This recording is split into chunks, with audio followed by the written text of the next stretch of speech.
how is Hexera Airsoft Arena different to your regular airsoft fields? Okay, so a bit of backstory. When I first came to Japan, I was dating my now wife back then, and we strolled into a Lexus dealership, and I was blown away by the customer service. Literally, but wasn't even buying a car, just just in there, and the customer service was amazing. They were like, "This is my name. Would you like a cup of tea? Would you like coffee? Whatever type of thing. Here's the showroom. Please take a look around." And we weren't even buying anything. And these people, the customer service was just insane. And I was like, well, hang on a minute. Why can't airsoft fields be like that? So ever since we've opened, I've always put a high emphasis on customer service. Like a restaurant. You go in there and you want to eat good food, but why not also have good customer service to go along with that? So I kind of feel that where we differentiate a little bit more is our customer service. We try to put a high level, high tone on customer service when we can. Obviously, we understand there are certain safety aspects that we need to come down a bit hard on, but when it comes to customer service, we really try. So when customers take a break from a game, we'll go and talk to them. How was your game? You enjoying yourself? Is there anything you think we can do better? What would you like to see? We're constantly trying to monitor the situation throughout the day, constantly trying to talk to the customers, trying to at least get on a name basis to try and find out if people are having a good time. But yeah, I think that's basically where I feel that Hexera kind of differentiates itself from a lot of the other airsoft fields. Okay, well, what do you do if you see a player just sitting by themselves? So it's my first time on the field. I don't really know anyone there. I don't really know what's going on. I'm starting to sitting by myself. I've maybe have a new M9 that I love. Right, yes. What happens then? All right, that's a good question. So actually we do kind of pay a lot of special attention to solo players, especially if you haven't come with your friends, because, people want to come with their friends. They kind of probably just want to hang out with their friends. Well, of course, we'll go and say hi and, introduce ourselves and say, what's up? And hope you're doing the day. But fist bumps for everyone. Right, sure. But for solo players, it can be kind of need to read the room a little bit. It's kind of like, do you want to be left alone or do you want us to come and say hello? Of course, we're still going to introduce ourselves. But if you don't want to have that conversation with us, we can walk away. It's not a big deal. But if you want to, if people are like, no, I want to say hello type thing. So my staff are very good at this. They'll definitely go over and make a big deal about the solo player. Like, hey, where you from? First time play. Hey, this is your first time play Hexera. That's a cool gun. What you into? Why did you get into airsoft? We just generally, general conversations. And then we'll move on to things like the arena itself. Are you enjoying the layout? Are you enjoying the game types? You enjoying your day? More to the point, I suppose, especially if you're a first-time airsofter. Not just a first-time airsofter, but first-time in Hexera as well, would definitely pay a little bit more special attention to you. Due to the fact, if you played Hexera again, you kind of get the drill. You kind of get what we do anyway. We're definitely going to say hi to the guys that are repeating anyway. It's easy to deal with them. But for new players or brand new airsofters, especially brand new to Hexera, I would definitely make a big deal out of it. Definitely go and say hello. Obviously, if you want to be left alone, don't worry, we will read the room. We'll walk away. It's not the end of the world. But my staff are actually generally pretty good with that sort of stuff, to be honest with you. Yeah, definitely. So if you have a first time playing, come and talk to us. We're very, very welcoming, or we try to be. You're listening to the Defrowe Airsoft Podcast, hosted by Stuart Rowe. Meet the legend. Meet the legend. This episode is brought to you by Hefe's Airsoft Solutions. Use code DEFROWE10 at checkout. Hey everyone, welcome to the Defrowe Airsoft Podcast. Today on this episode of Meet the Legend, we are sitting down with David from Hexera Airsoft Arena. Thanks for coming, man. You're very welcome. Thanks for having me, Stuart. I really appreciate this. Hexera sounds like a really cool place. I love the stuff that you put up on Instagram. And Gaza, a.k.a. Press Check Puppy, a.k.a. Tactical Ashigarami TV, has been talking all about how good this field is. So I really want to check it out. Great, good. Well, yeah, please come and play it. All right, man. So tell us about yourself. Right, okay. Obviously, David. I've been living in Japan now for coming up to 10 years. I own and operate an airsoft site in Japan with my wife. Nice. That's the dream, right? Yeah, kind of fed into it, but yeah, we're there. All right, man, that's cool. I've always dreamt of opening my own field. but it's mainly like just for me. I wouldn't allow anyone else in it. Just be like me and my friends. Was that your original idea, or? Oh, no. We kind of wanted to change the game a little bit. That was kind of the original goal.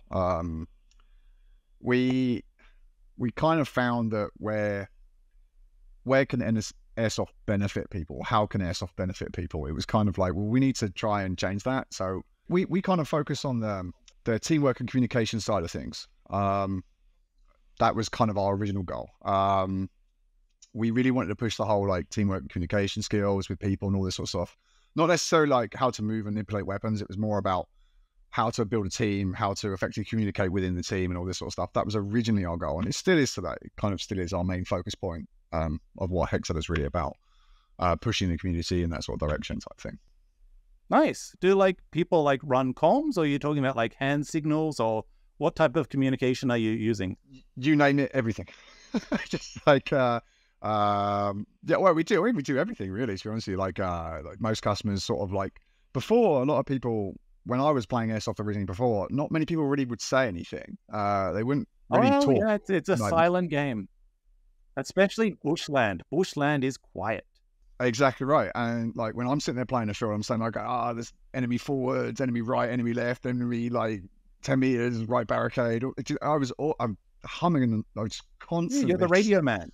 Right, exactly right. I was constantly like shouting like, what's like, let's go, let's do this, like all this. Well, not like taking a leadership role, just sort of like more like focusing on the good aspects of what Airsoft can be about, is like making new friends, building on your own communication skills, building on your own teamwork ability skills. It was kind of, that was the main focus point. So this is where this idea originally came from, which is pretty cool. Half my friends in Japan I've made from Airsoft, probably more than half.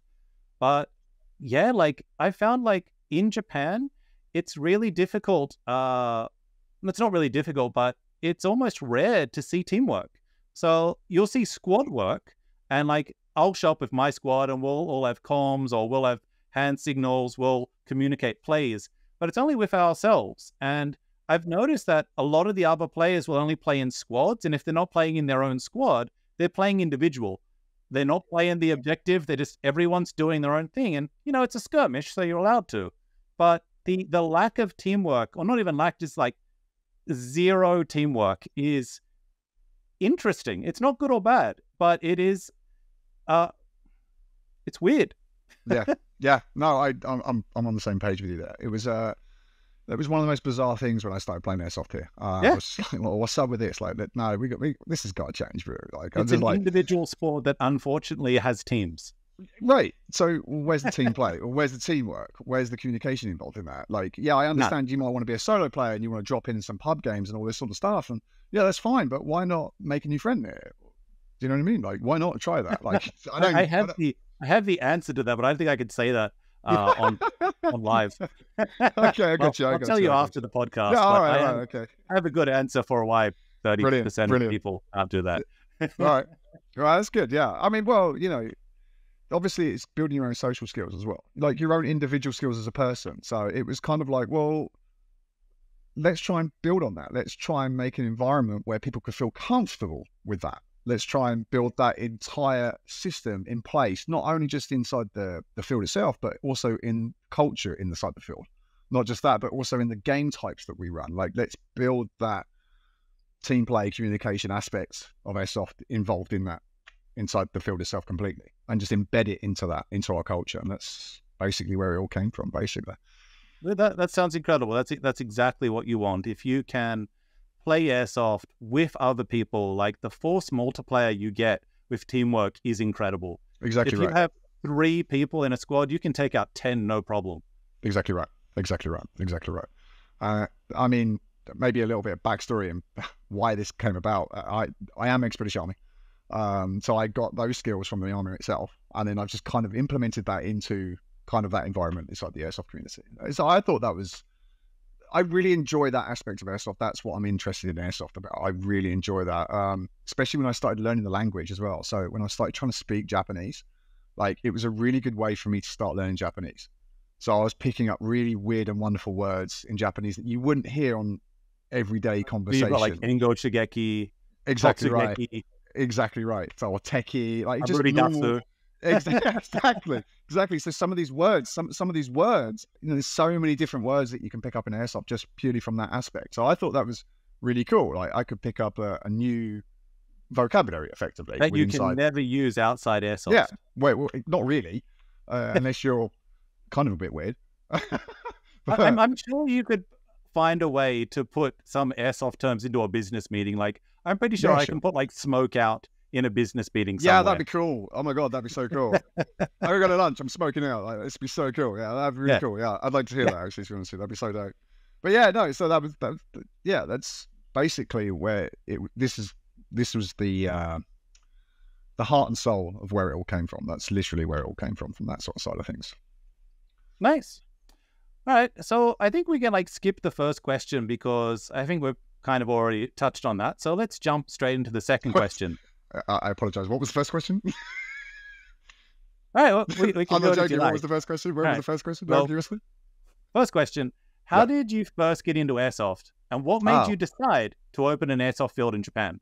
Okay, so maybe I've already answered how did I decide to open up the airsoft field. I think that might be, I've already answered that part of that question probably. How did I get into airsoft is actually kind of interesting. Obviously I'm British, from the UK. I did play it. Yeah, obviously. I did play airsoft, I think, once or twice when I was younger, as a kid, back in the UK. I think I may have played it once when I was at university as well, or something along those lines. But I never really got into it. My image of airsoft then was very different to what it is now. I'll be honest with you. I was like... It wasn't cool then. It's cool now because we're doing it and we're on the Yeah, right. Exactly right, yeah. That's why it's cool. Well, I mean, we make it cool. Airsoft back then, I mean, it wasn't mainstream really. It was just the nerds. It's still not. Yeah, well, I don't know. I like to say it's that getting there. Like people do like Gorkon airsoft, which exactly is right. Just boggles the mind. Like group that's dating really cool. airsoft. Yeah, I think that's really cool. It's something that I think we're looking into as well, even as a brand. Very easy targets. Yeah, exactly right. Which I thought was great anyway. So I wasn't really into it back then. I was kind of like, airsoft, just nerds that want to run around with toy guns, shoot each other, whatever. Right? Like, yeah, that was kind of like my image. Like, you're exactly right. Yeah, I think most society will probably think that way. That being said, I didn't really see any benefits towards it, and it wasn't until I got to this country and then I walked past a toy gun store, effectively. I'm just sort of like, oh, this is cool. I want to have a quick look. I walked in with my wife. I looked at these guns. I was like, do you know what? I might try a bit of airsoft while I'm in Japan. The guns are fairly cheap here. Like, yeah, they're cheap. Pick up, you know what I mean? I picked up I think my first gun was a Walther PPK Marazin. Nice. Yeah, dude. I want to be James Bond.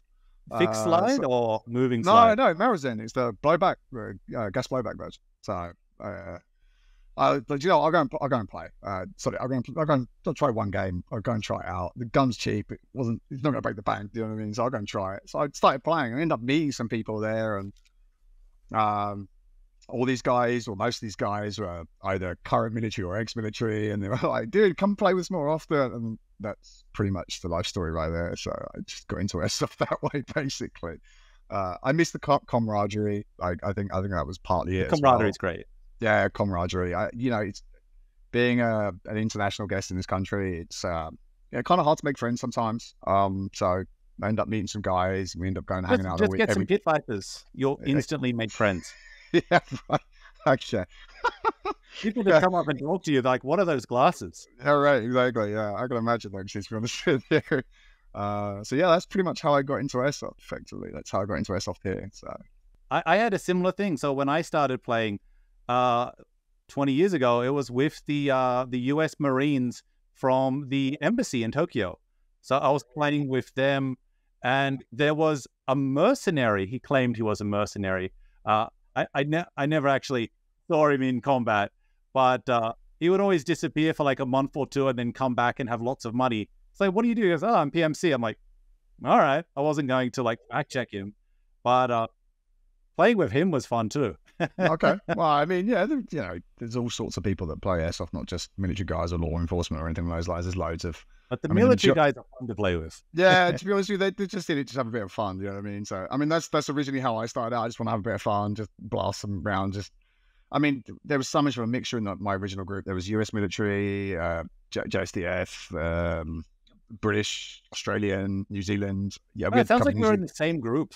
Yeah, pretty much. Yeah, pretty much. And most of these guys are legit nice dudes. Some of them are obviously done a couple of them done operational deployments, so that sort of stuff. Like, these guys were just down to earth, just here having a bit of fun in Japan for a couple of years before they shot off. And then that's pretty much how the group broke up in the end. Everybody was just finishing up what they were doing here. Yeah, exactly right. It is what it is, so it's fine. I just end up staying, so don't leave. I think I'm on my 4th or 5th airsoft group now, so. No way. Okay, cool. That's so good. So yeah, so there you go. I suppose that answers your first question there quite easily, actually, to be honest with you. Nice. Pretty cool. All right. Yeah. So next one, can you tell us about some of the unique challenges and opportunities that come with owning an airsoft field in Japan? Unique challenges and opportunities. Okay, so challenges. So some of the unique challenges. I think non-unique challenges are also okay, I guess. I know, I've got a really bizarre one for you. So when we originally started opening up the field, we had to go to the prefectural office. So that'd be like a county office in the UK, I suppose. I don't know what the Americans would call that, or the Australians. Let's make up a word. Yeah, I don't know. Like it's not a town office, the one above a town office. That's effectively how I would describe it. City Hall? Yeah, there we go. Sure, there we go. That might be what the Americans would say. City Hall type thing, I suppose. Yeah. So I guess we would call it a county office. I suppose that would be the way. Americans, if you're listening, comment what you call this. Yeah, please tell me what this is. Yeah, I'd like to know as well, to be honest with you. But anyway, so I had to go like what they call a prefectural office, right? And me and my wife both sat down and had meetings with so many different departments about opening up an airsoft site in this area. It was the most bizarre thing. We had to get the okay from everybody. Like, we had to go to the sports side, then we had to go to the architectural side, then we had to go to like the business side. There were so many people we had to have meetings with just to open up an airsoft site. That was very unique, I must admit. I don't think I've ever heard of anything quite like it. So yeah, I've talked to other like field owners that have like built outdoor fields. They haven't mentioned anything like that. Is this unique to West Japan, or is this unique to indoor fields, or unique to building an airsoft field? I can't even answer that question because I don't really speak to many other owners or operators, if that makes sense. I've got a few friends that own operators, but I've never asked them that question, to be honest with you. It's probably a good question to ask them, but I just thought that was the way it was done in Japan. So we went and had all these meetings, all these like prefectural, people like that worked for the government to some extent, and we had to like try and plead our case whether we could open this site. And yeah, it was interesting. And then we got the okay, and it was like, oh, okay, let's go. So that was definitely a unique challenge. It was definitely. I didn't think that this was obviously pre-COVID, right? This is obviously, of course, yeah, because you're 4 years now, so you opened a year before COVID. Yeah, 10 months to be exact. 10 months to be exact. We opened before COVID. I don't know if I should get into that conversation because that's an interesting conversation to have with that one. So we were 10 months. Black Fox was about the same. I think Black Fox opened just before Corona, or even during Corona. Yeah, I think they opened a few months. The year before us. I think they're on their 5th year now. 6th year. Sorry, they're on their 6th year. We're coming up to. We've just literally our 4th year was May 11th. Oh, okay, so they're before Corona then. Okay. Yeah, they were just before Corona. Yeah, I think they were a year in operation before Corona. We were 10 months in operation before Corona hit, and that was hard work. But yeah. So yeah, that was a very unique challenge for an airsoft field here. Other than that, it was the usual stuff. It was insurance. It was like finding the right place, the right spot, right locations. It was looking at different areas, how to be competitive inside the market itself, all this sort of stuff. So, but that we spent like a long time researching all of this anyway beforehand, before we even opened up. So we didn't walk into this blind. We walked in this knowing what we were doing. Nice. And I just, I just felt that I could do it better. So that was why I did it. I like that.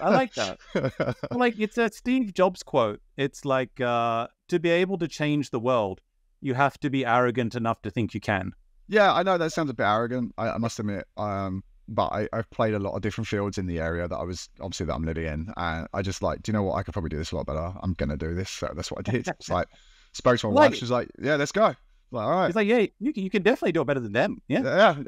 Well, this was the conversation. It was just like, well, is there a market? Can we make a market out of this? Is there something we can do?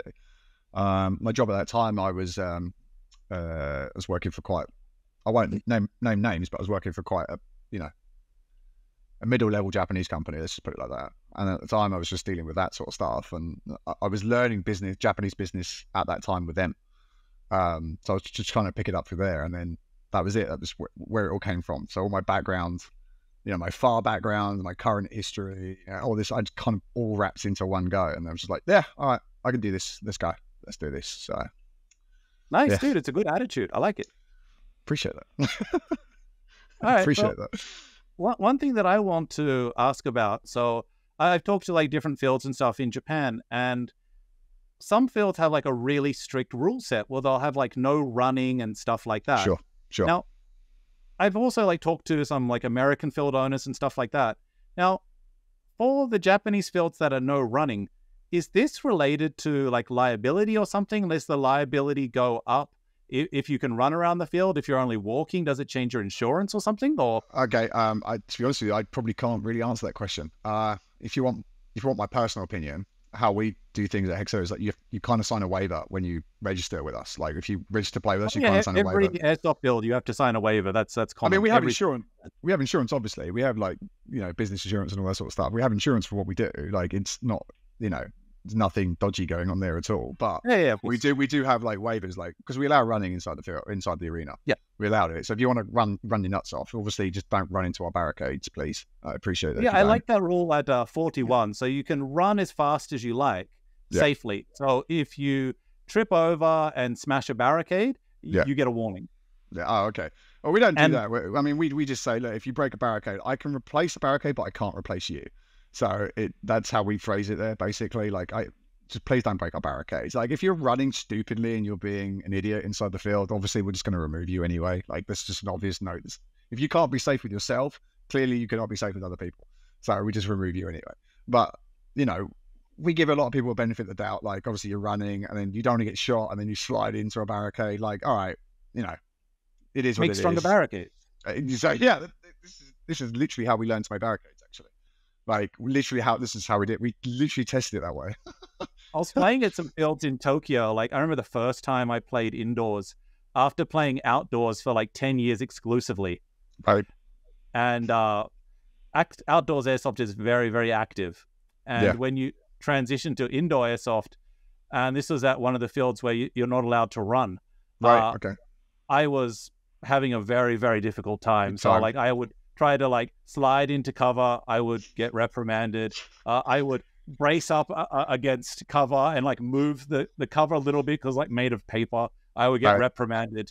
And it's like, this is like a dollhouse. Like if I just touch anything, it falls over. Like I felt like unsafe playing there. Sure.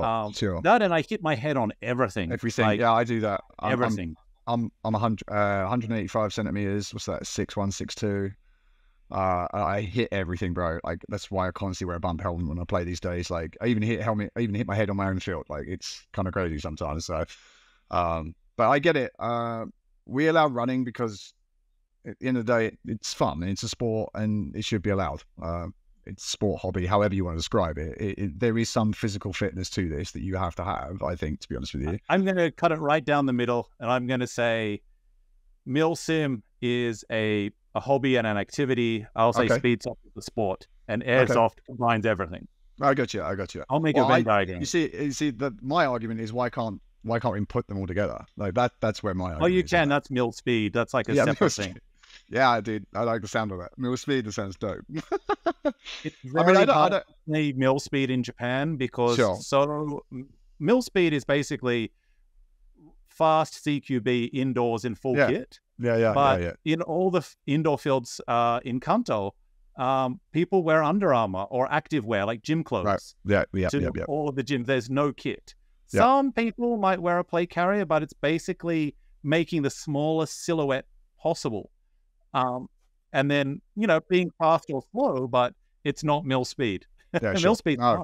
Yeah, exactly right. Yeah, I mean, it is. I've got no qualms with either side of any part of airsoft. Like, you want to play like that, you can play like that. You want to play like that, you can play. I got no issue either side. Obviously, it make it stupid. Yeah, no, exactly. Stupid comment otherwise. Airsoft is great. Mil speed's good. Mil sim's good. regular skirmish airsoft's good. Speed QB's good. The only issue is when you have a game where you have one set of rules and then people try to change it with their own rules. Like, no, just follow the rules that the event sets. That's it. And if your playstyle is compatible, use it. If it's not compatible, don't. Yeah. I'm in agreement with you. I'm in agreement with you. It's fine.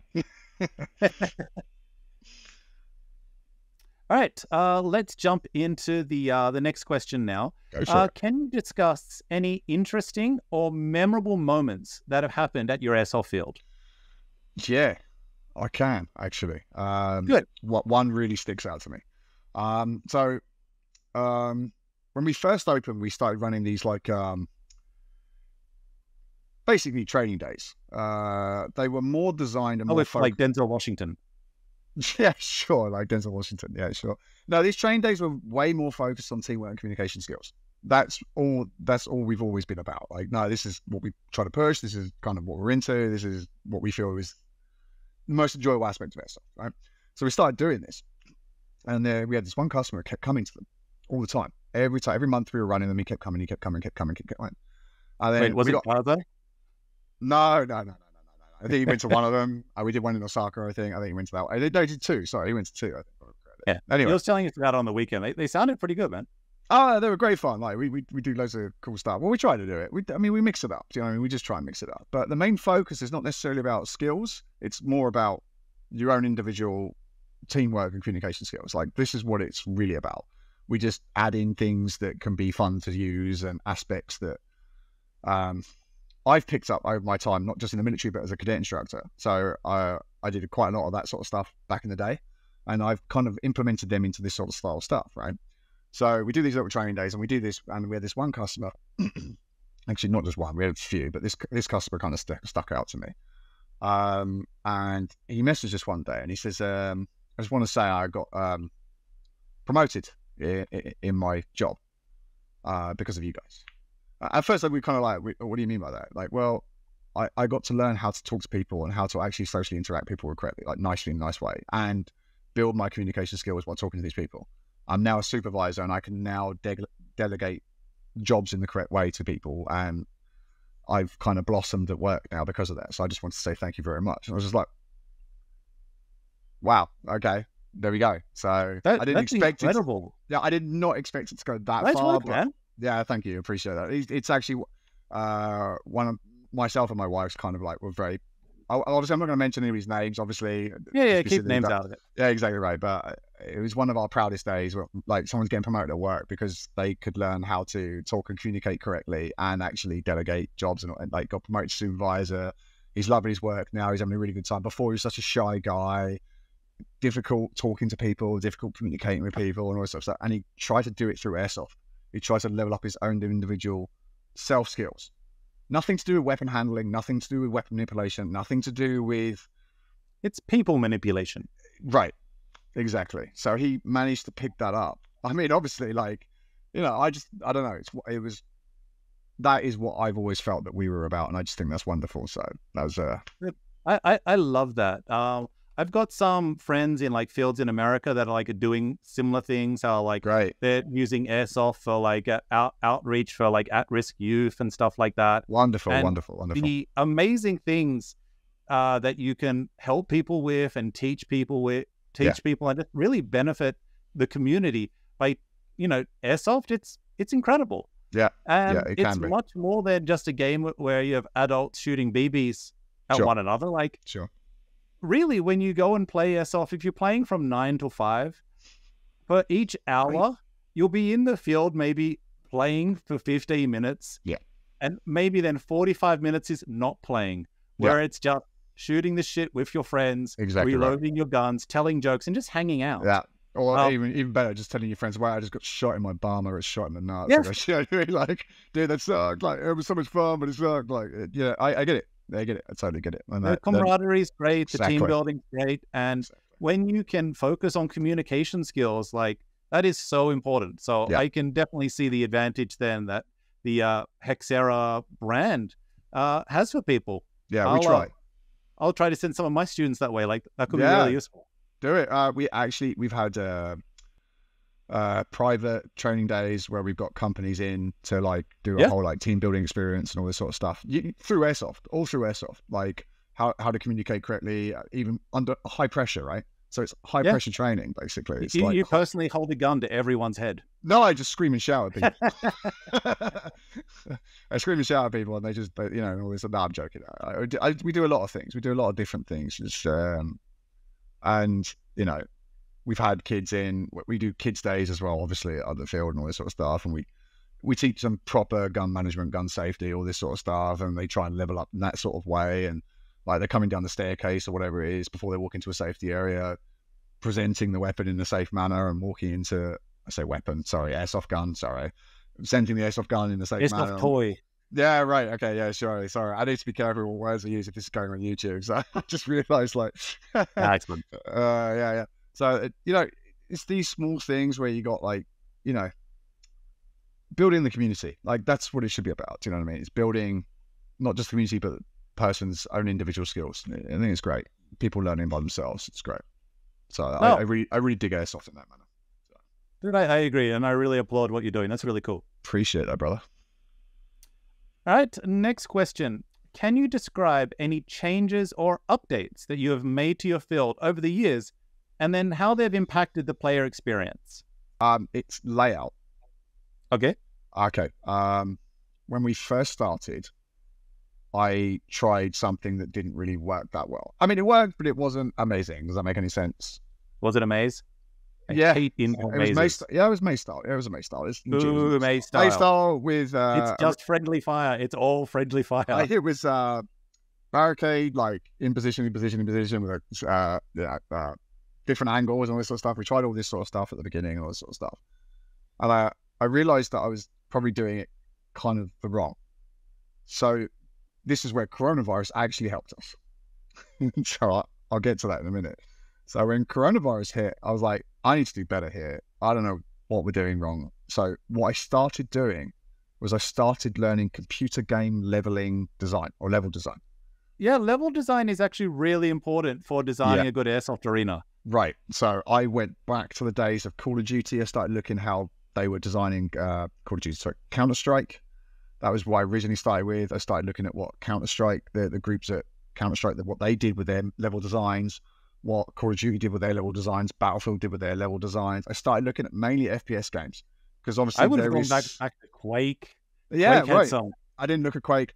Didn't think about that at the time. I was mainly looking at like traditional shooters, if that makes any sense. Like I say, traditional Unreal shooters. Tournament 2. Oh, right, there we go. Wow, great levels. Like that GoldenEye. I looked at GoldenEye. Do you remember GoldenEye? GoldenEye had some terrible levels. Absolute flat levels. But I had to learn basically what was good and what was bad, right? So we had to try and fit.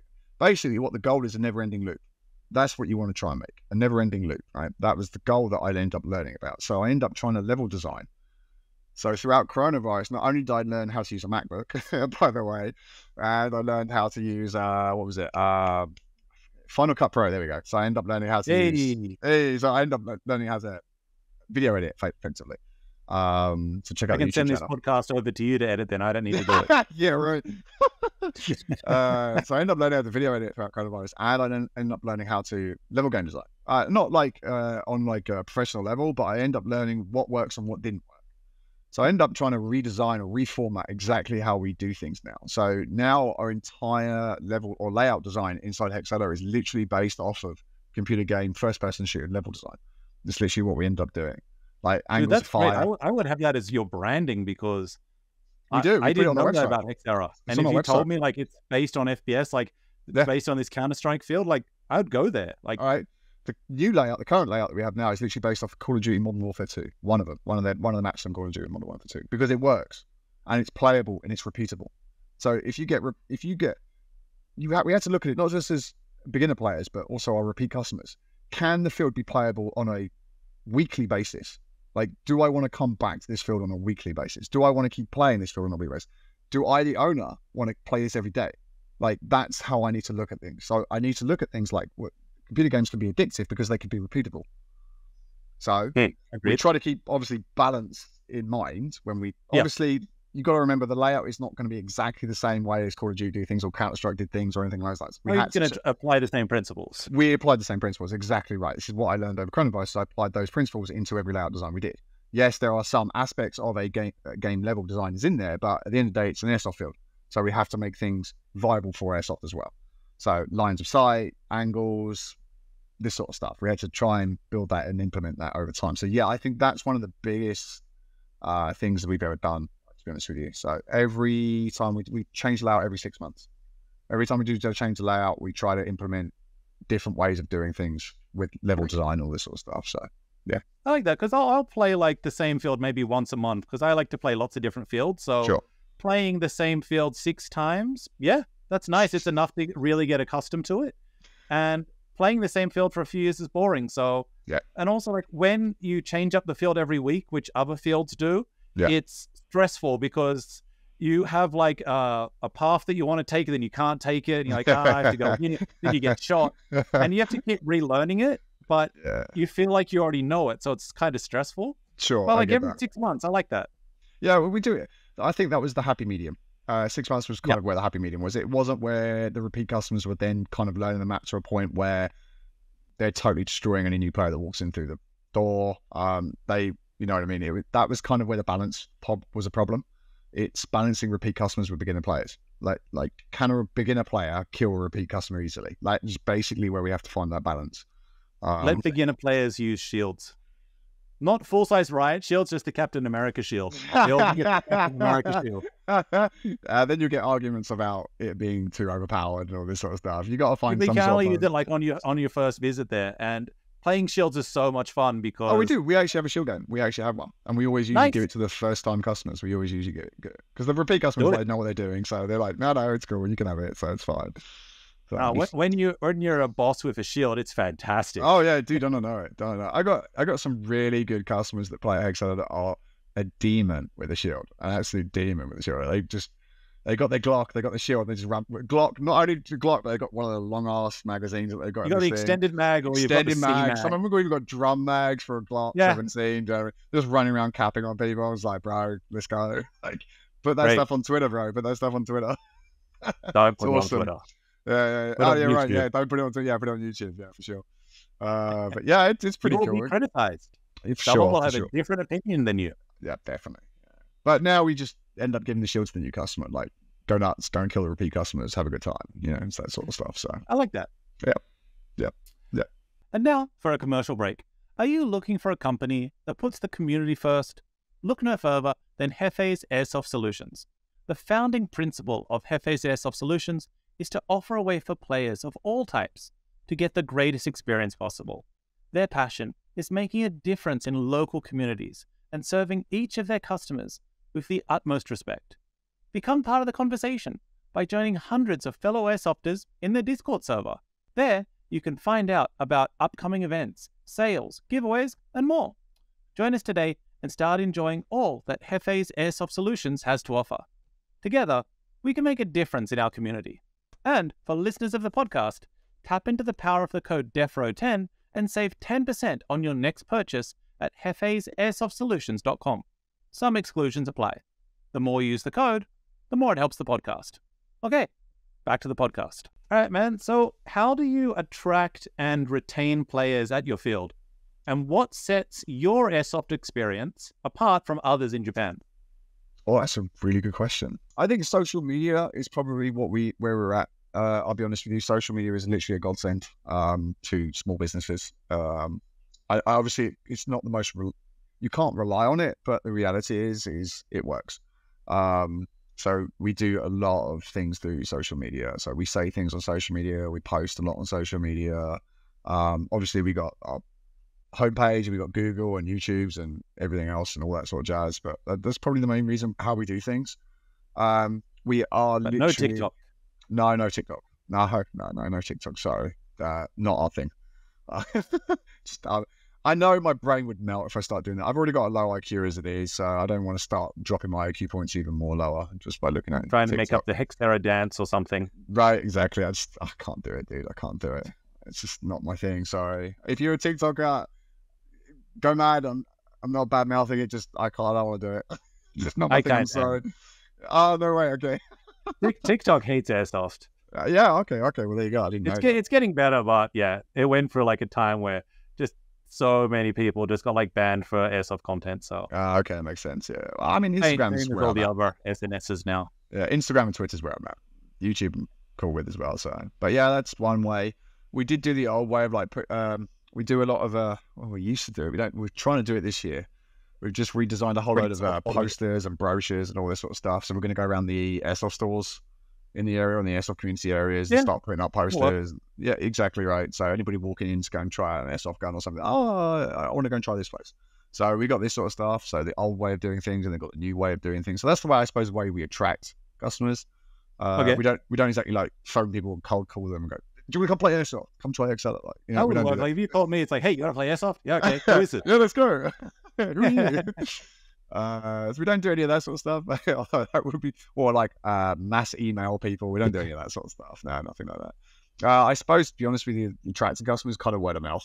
I'll be honest with you, that's our biggest one. So people come play Hexera, they'll go and play a different field. They go, you need to go and try this place. Like we get a lot of that. So we get a lot of word of mouth, like from nice people. The airsoft community in Japan is big, but it's also like tight knit. So word spreads very quickly. Yeah, definitely. Yeah, that's 100% agreed. Yeah. So we got that sort of way of doing, and then also that's attracting and then retaining customers. Yeah, retaining customers can be difficult. I'll be honest with you. The minute you do one thing, another customer might dislike that. So we try and make it as painless as possible if you make changes. So like if layout changes and all this sort of stuff, some customers might really love this layout design, but other customers are like, no, I hate this layout. I'm going to try somewhere else.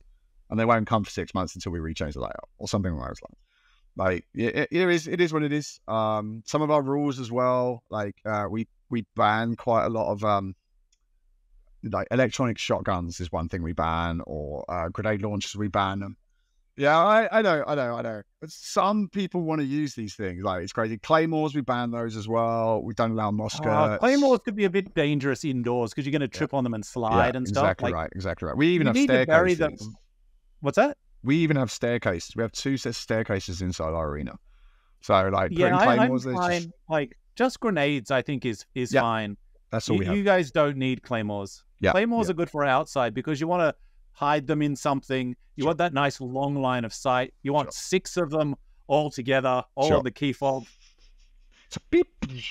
Yeah, that's pretty cool. Yeah, that's pretty cool. You don't want one. No, 6. Right, exactly right. Yeah, exactly right. There are other things that we banned as well that some people don't like. We also allow some things that some people really dislike. Like we allow up to 1,000 lumen lights on guns. This is fine. We got no problem with that sort of stuff. But we don't allow strobing. Because of like epilepsy and stuff like that. Exactly right. People ask why do we not allow that? Like, well, some people don't even know if they're epileptic. And then you find out quick. And you find out very quickly, and they're just dropping down. I'm epileptic, so there you go. There you go. Yeah, I can't use strobes. Yeah, so we banned strobe lighting straight away. That was from day one. It's like we don't allow it. We have got a little bit of feedback on that. It's like, well, why can't we strobe? Why is this? And all this? It's like, well, to be honest with you, some people don't know it, as you said. Some people do know it, some people don't know it, and we want everybody else to be able to play here without an issue. So we allow the lights, but we won't allow you strobing because we're not military, we're airsofters. Yes. So let's treat it that way. I can use a 300 lumen light very effectively to blind people. Yeah. I've got 1,300 on my flashlight, but I always leave it on the 300 setting. But when I put it onto 1.3, I can feel it burning my hand. Yeah. Some of these lights are crazy. Yeah, some of these lights are crazy. Yeah. I mean, I mainly just use the TLR ones, this sort of stuff. That's kind of where I'm at. 800 lumen, I think it's 600 or 800, depending which version you get. Like TLR 1.2s, TLR 2 HLs, all this sort of stuff. Because I can get the ricochet proof or the BB proof lenses captured. So they're easy to get hold of. So it's easy to run the TLR ones. So that's pretty much what I run. I'm running O-lights. O-lights, right. Okay, I gotcha. Yeah. They're pretty dope. Not the same price point, so it's fine. Yeah, exactly right. So that's retaining.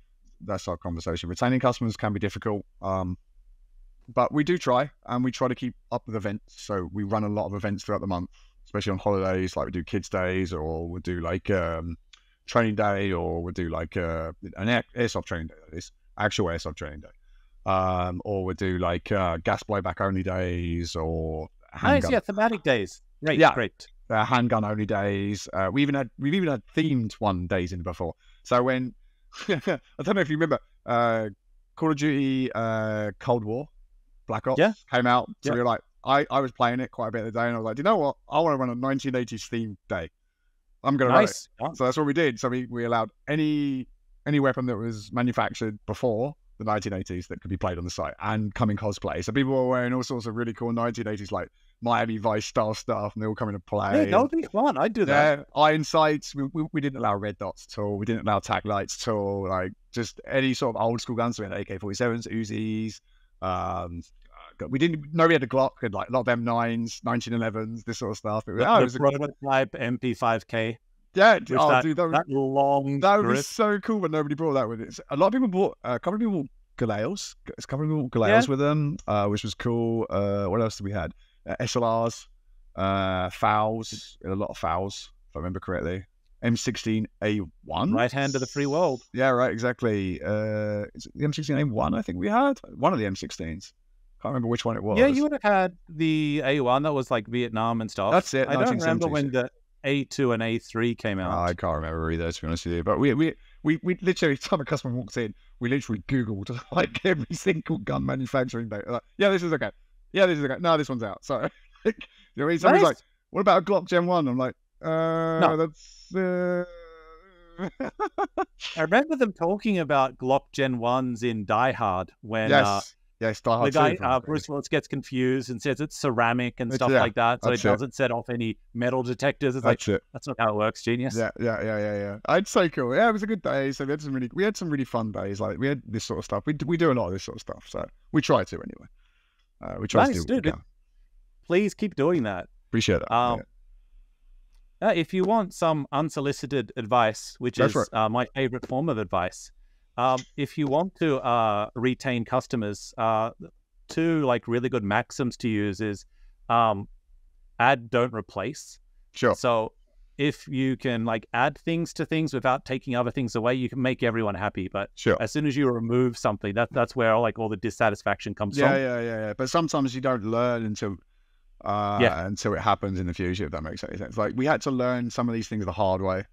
Hindsight is 20/20 you know or 44. Like we allowed one thing, and then like later on, it's become up being a big problem. It's like, right, okay, fine. So we obviously have to ban this, and then we have to deal with this and all this sort of stuff. So yeah, it is what it is. Can't please everybody, but we try. Yeah, but we try. The other one is like the secret to creating trust. It all just comes from expectations. Yeah, exactly. If you set an expectation with someone, make sure you meet it. It doesn't matter what that expectation is. Yeah. If you say you're going to punch someone in the face, punch them in the face. Because if you don't, they won't trust you. For sure. Yeah, for sure. And like this is the whole thing. Like when I was doing like martial arts and stuff like that, like we did like conditioning, and conditioning sucks. Yeah, and I remember like the instructor came up to us like, all right, I'm going to punch everyone in the chest 5 times up. Which martial art was this? Karate? This was Taekwondo. Taekwondo. Okay, I got you. Okay, cool. So doing like conditioning for tournaments and stuff. Sure. We don't just like you take a stance, you tense up your abs, and like they just wail on you for 5 hits, and then when it was over, it was fine, and you weren't angry at them because they said they were going to do it. Yeah, I get it. And I get it. It's such like a simple thing, but if you can just communicate with people, tell them things, and just keep your word, you generate trust. Yeah. And if you have that, that's what brands want. That's how brands grow. That's how you get that cult following. It's just keeping your word, man. That's it. Exactly right. Well, we explain when we do things. We always try to explain why we do things. Like we always try to be as open as possible. Like obviously there's certain things that we can't discuss, like obviously our accounting, but you know what I mean? But that's the next question. Yeah. Okay. Right. Yeah, exactly right. Yeah. But there are some things we can definitely discuss about, like, especially when it comes to the actual game management, the arena management. This is definitely something we're even the community is kind of, so I'll give you a really good example. We've just recently opened up HPA inside Hexera. It was something that I was a bit dubious about, I'll be honest with you. It's kind of the future, or it's at least the current advancement. I think It's the meta, if you want to use it. Yeah, there we go. I also think it can be looked at as a fashion right now. Because it was never really seen that way before, but now it's started to become a bit fashionable to use these things. And I'm like, I had no idea about HPA. As a field owner, I had literally no idea about it. I had to go away and learn this, like myself. All right, here's a great question that go for it. Lots of people in Japan don't seem to understand. What is the difference between HPA and CO2? Because I see so many people running CO2 setups with external hoses going, it's HPA. I'm like, it's not. It's not. It's, to be honest with you, in Japan, they all run the green gas stuff they got here. That's pretty much green gas is green gas. It's just CO2, if I remember correctly. That's like in Japan, green gas is the name of the brand. Yeah, it's the brand name. It's CO2. If CO2. You look on the Japanese, it's just CO2. Yeah, it's just CO2. Yeah, I've got a whole load of it. So what is CO2 and HPA? What's the difference? They don't call it HPA here. They call it live source. So, live source. Like, so there you go. I mean, like that's already a very big difference between the two, right? So you got HPA, which is basically what most Westerners would know it as, or English speakers. I don't know. I can't speak for any other country, to be honest with you. Even in the UK, I'm not even sure what the rules are for this, to be honest with you. I had to research this. I even looked at America and how they dealt with it. I looked at a lot of fields and how they dealt with it. But I was always skeptical about HPA and letting it run or live sourcing. But to be honest with you, how they run it here is a bit different because the regulators are a bit different. The hosing is probably going to be a bit different. Everything's going to be different here. Like the amount of power that comes through these things is nowhere near as powerful you can get in the States or Europe. There's just nowhere near. You can crank it up to 2 and 3 joules like so easily. Yeah, you can. Not but here, no. It's especially with particular regulators. Like even on max settings, you can't get above 1 regulated. joule. Yeah, which is great. So it allows airsoft fields to open up because the Japanese gun laws are so strict with certain things. Like anything over 1 joule is just you do not pass go, do not affect 200, go straight to jab. Like I remember when they changed that because we used to be able to play at like 2 joules back in the day. Yeah, a customer was telling me about this. Like back in the day, that it wasn't even regulated. Like they were running in the woods and they got like 4 or 5 joule guns. Like it's crazy. Like, it's like wow, okay, fine. When I was playing, I had like 1.5 on like my MP5 was normal, and like 2 to 3 on a bolt action sniper was normal. Yeah, there we go. Doesn't make. I mean, I've only been doing it here since 2015, so 2016. Okay, this is like 2003. Right, this was back in the day. Yeah, okay, fine. Yeah. Well, I mean, I haven't been here that long, but yeah. So we opened that up, and what we learned from that was it's okay to have HPA, but maybe a beginner player who's playing on a free game, like who's just dropping into play, maybe having somebody who's running that against a beginner player, probably not a clever idea. So what we do now is when we announce event, we announce whether live sourcing or HPA can be used on that day or not. So we don't have it in our normal free games. You can't play it with normal free games, but you can play it we have a gunfight area, effectively like a small little room that you can rent out or you can charter Hexera and you can go nuts then, but we only ever really allow it on events now. So a small thing, we're starting to change certain things in that sort of aspect. You know, a lot of customers have said like, oh, I don't want HPA at Hexera, blah, blah, blah. But some customers say, this is the reason why we did it. It's because we had weekly emails and weekly phone calls saying, please run HPA at Hexera. Like literally. To be honest, I don't think there's any benefit running HPA in Japan. Like literally, I think the only benefit you can do is you can use longer magazines. Basically, you don't need to reload. And using HPA outdoors, many benefits. Yeah. Using HPA indoors, you don't need to reload. That's it. Like I'll be honest with you, the trigger response on them are amazing. Yeah, you get that really nice trigger response. Yep. So, I mean, I guess that it's also kind of like a bit of a fashionable thing to do right now. So it's I kind of get it. Yeah. Exactly. So, I mean, it is what it is. I get it. I'm not against HPA. If you want my opinion, I'm not against it. Like, I like running it. I run it on my high capper quite a bit sometimes if I'm feeling frisky. Or I've just recently got an MP7 that I run it on sometimes. I'm like, yeah, go on, why not? I mean, the power level is something like 0.85 joules of power, which is very nice to play indoors with. So it's perfectly reasonable to play on that sort of level. So, but yeah, you know, there's benefits and, you know, good points and bad points. It's an option. Yeah, exactly right. We leave it as an option. That's exactly how we did it. So if we run an event, we open up for live sourcing. Okay, then you're welcome to play with it. Then that's fine, but you won't have it on a free game. For live source, are they actually using like a scuba tank, or are they using CO2? No, they're using the. We only allow a certain brand. There's a certain brand, certain product that we only allow inside Hexera. Sunpro. Sun Project. Sunpro, that's the name of the regulator, though. Yeah, it's the name of the company that literally make the gas as well. They make the gas, they make the regulator, the hose, everything, I believe. Ah, okay. That's just CO2 then. Yeah, literally. Yeah. Yeah, it's not HPA. No, but everybody else knows it's HPA, which is bizarre to me. But it's a CO2 gun. Yeah, you're right. There's no difference to a CO2 gun.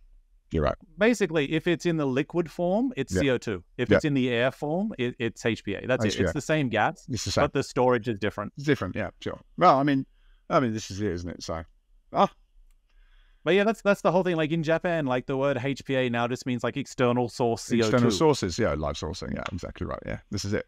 Yeah, this is it. Yeah, this is it. I don't care if people want to play with it. Yeah, exactly right. I've got no issue with it. Like I said, I had literally no knowledge of it. I had to research all of this. We took a long time for that to be implemented as well. It took a while. It took quite some time to implement that. So, yeah.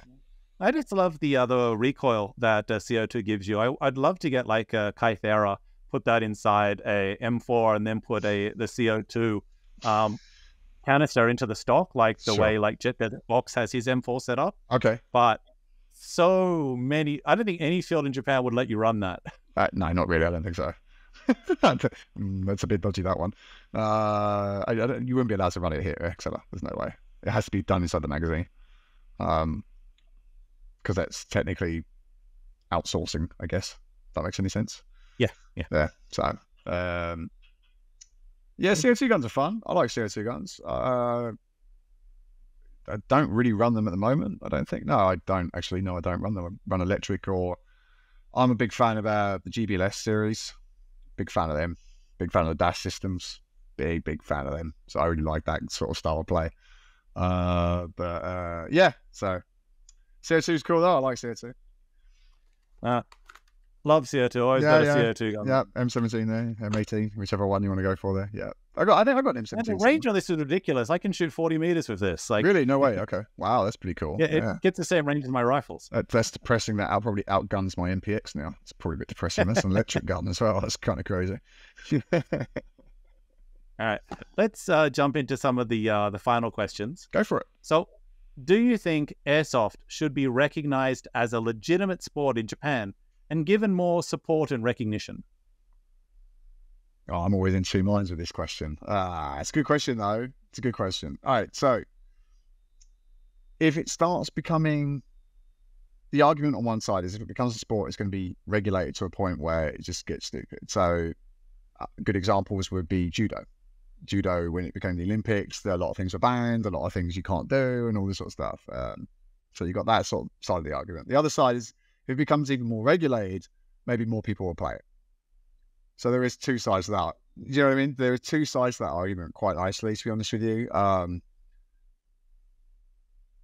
I think you've got things like SpeakQB. I think they're trying to make it into that, if that makes any sense. I don't know whether that's what their goal is, but... Well, I heard like Australia submitted paintball to the Olympics once, so... No way, did they really? Okay, I didn't know that. Okay, fine. It didn't get in. No, sure. I mean, to be honest with you, airsoft is kind of like gentleman sport. It's kind of your own honor. Like, you've got it. It's really hard to do it tournament-based. Like, exactly. I know NLS stuff does it, but they have an umpire on each person. Exactly right. And yeah, it's a gentleman's game. And it's honestly playing soldier. So yes, exactly right. Exactly right. It's hard to I don't know how you could make that. I don't know how you could make it realistically into a legit sport. Like, if you're gonna mash it with like even paintball, where you can even see like where you get shot. Like, it's still a little bit. I mean, like you're trying to put it on par with like football or rugby or baseball or whatever. Like, I don't see that really working. If you want my honest opinion, I think there's a lot. I don't want it to be. I'm happy for it to be a like, I liked Marvel before it was cool, and now everyone's like, yeah, I love Marvel. Like, yeah, but I grew up watching the Spider-Man show Sure. when I was 10. Sure. But now, like, I don't know. Is it still cool when everyone does it? Oh, it's mainstream then, bro. It's mainstream, isn't it? Really, Or like, fine. Everyone can play Speak to Me. That's fine. I'm gonna stick with. You're gonna stick with it. Skirmish. Yeah, I mean, I don't know. I mean, to be honest with you, I like the idea of making airsoft more acceptable. I like that side of the argument. I really like that. So, because not makes sense. You own an airsoft field, like exactly. Line. Yeah, I mean, I'm speaking selfishly as a business owner, if you want my honest opinion, but also as a player. Like, I do play airsoft. Like, it's not like I'm just here just because of that. I play a lot. So it's just like I would like, because I have conversations with people. Do you know what airsoft is? And I have no idea what that is. What is that? Toy gun stuff? Like it's kind of that sort of look. That's how it's looked at. Like, you play with toy guns, and you grow up. Like, it's just like it's that sort of side of things. So like, well, I always find it's the opposite. So like, really? I show people. I'm like, oh, what do you do on the weekend? I'm like, oh, I played airsoft. Like, what's that? I show them a picture. Like, oh, what? That's crazy. I'm like, yeah. It's like, you want to play? They're like, yeah. I mean, I think it's always two sides. I mean, obviously, I don't get everybody saying, oh, that's weird. Like, I don't get that sort of side all the time. But what I'm trying to say is the argument is, so a lot of people have no idea what that is. So it'd be really nice if airsoft could get to that stage where, oh, I know what airsoft is. Like, to the also, like, I don't tell people I play airsoft. Anytime I meet like a normal person or, a normie. normal person. we just say paintball. Like, right. Like, what's in the bag? Paintball guns. Right. Why are you so dirty? Playing paintball. Right. What's your hobby? Paintball. Yeah. Because if you say airsoft, they go, what's they go? It's like paintball. So Yeah. you just like say easy way of two doing it. sentences. Yeah, sure. I mean, I think it's really cool though. Like, people back in the UK, my friends and family or whatever, they think it's really cool. Like, they know what airsoft is. Like, it's really cool. I've got, friends and family from all walks of life, and they thought they know what airsoft is now because I don't operate an airsoft field. And a couple if of they didn't, I'd be surprised. Yeah, right, exactly. And a couple always trying to explain what he does. Tried it. A couple of them even tried it since then, which is really not in Japan, in the UK, but a couple of them tried it since then, which I thought was really cool as well. Similar rules. UK is also pretty strict. Yeah, I'm sure. Yeah, I wouldn't know. I haven't really looked. I actually should probably go and try a game or two inside the UK now. I shouldn't know, really, to be honest with you. I'll try and make a way. I'll try and make it. Next time I visit, I'll go and have a little try. I'll hook you up with some good people in the UK. Oh, okay, great. Okay, fantastic. Yeah, definitely. Great. All right, let's jump into the final question for today then. Can you describe any goals or plans you have for the future of Hexera? Oh, yeah. Try and grow. I suppose that's really what it is, isn't it? It's try and grow the brand, grow the business as well. Try and grow. We're going to field up here in Tokyo. Give us somewhere good to play. There's a lot of fields in Kanto area, though. There's a lot. Like, you guys have got a lot of fields up there. There's basically 20. In Kanto, there's probably over 100. Yeah, there we go. You see. So I mean, we don't 20 really... Chiba, 20 Tokyo, 20 Kanagawa, 20 Saitama. I can count on two hands the amount of fields we have in this area. Like, that's it here. Like, it's like that's. We're not short on fields. Yeah, and it's not Hexera. I don't know. It's a second location is definitely on the books. That's not written off completely at all. Second location is definitely on the books. Where, when, and how is a conversation still to have. I've had a lot of people ask me to come build one in Kyoto, actually, Osaka, Kansai, that sort of area. Come build one down here. I'd love to. No money. Yeah. So I think that's how it is. If we get start a GoFundMe, yeah, I'll throw you $10. Oh, cheers, bro. I appreciate that. I mean, if we can build a second site, honestly, that would be great. I'll be honest with you. What I've learned from building the first site is the site is not the issue. It's finding the right staff. That's the issue. Oh yeah, the staff make or break the field. Exactly right. I can attest to that 100%. Yeah, I have right now the coolest staff members in the world. I have a really good store manager. Rusty, if you're listening, what's up, bro? What's up, Rusty? He's my store manager.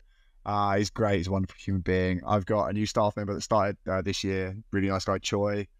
He's my boy. He's not even an airsoft player. And before, found out we were looking for staff, and he was like, "I need to work there," and that's it. And now he plays airsoft all the time. He's really into it. Yeah, he loves it. He loves learning about the gaming style of stuff. He's really into all the gaming side of things. which is really cool. And I've got my part-timer, Akio. So he's a lovely guy as well. So I got obviously my wife works there as well. So there's all of us there. We try to, I love working with these people. So that would be the problem opening up a second site, is if I can try and find the right staff members to help me run the other site as well. So if I could do it, I'll do it. If I can't, then it is what it is. Nice. That makes sense. Yeah. All right. For our last one, let's do some content for Instagram. Some of these will be hit or miss. I'll give you like 10 prompts, and for each prompt, just go on a little rant. Try to limit yourself to like 10, 20 seconds or so. Gotcha. Like a minute will be the limit for the reels. But Gotcha. I realize some of these topics you won't be able to talk about because you're a store owner and stuff like that. Sure. But if you can't answer it, just say skip. Okay. Gotcha. And then I'll edit it out so you still look good. That's fun. I appreciate that. Sounds ominous. There's some subjects I can't talk about. I don't know. That sounds really ominous. Nah, not really. Okay, number one. Should all players wear lower face protection? If you want my personal advice, lower face protection is probably necessary if you want my personal advice. That being said, if you want to run around with no lower face mask, be my guest. You're not going to be, good luck with your teeth. Yay or nay on knife kills? Oh, it's a big nay. Big nay. I'll be honest with you, I'm not a big fan of that sort of stuff. People running around trying to knife kill and all this sort of stuff, that's a big no for me. I understand we shoot each other with plastic pellets, but that physical contact being that close kind of seems like assault to me, if you want my honest opinions. So that's a big nay for me. How many times can you shoot someone before it's overshooting? If you want my personal opinion, it would be until they raise their hand or shout hit. I'm sorry. I was going to say 12. Yeah, that also 12 works. shots. Wow, bro. I'm skipping on 3 shots, I'll be honest with you. Yeah. I would say 3. I triple tap everyone, right. Just because I'm so used to playing with noobs and they don't really call the first one. Sure. But if they put their hand up on the second one, a double tap is fine. Right. But I will triple tap everyone just out of habit. I got you. And, like for me, like I've got quite a lot of armor on, so if you hit me like in the plate carrier, I might not Sometimes feel the you might first not one, I notice hear it. Yeah. And then like the second and the third one I'll feel. So that's the problem with plate carriers, man. I've had that same problem myself, especially if I play an outdoor field and I'm wearing a plate carrier. Sometimes you can't hear it. Sometimes you won't even know you've been hit. That's why full auto's so nice. Like you'll take 10 rounds. Yeah. You got me. I was like, dude, don't shoot me the plate carrier. Shoot me the butt or something. Shoot me something. I'll just take the damn thing off.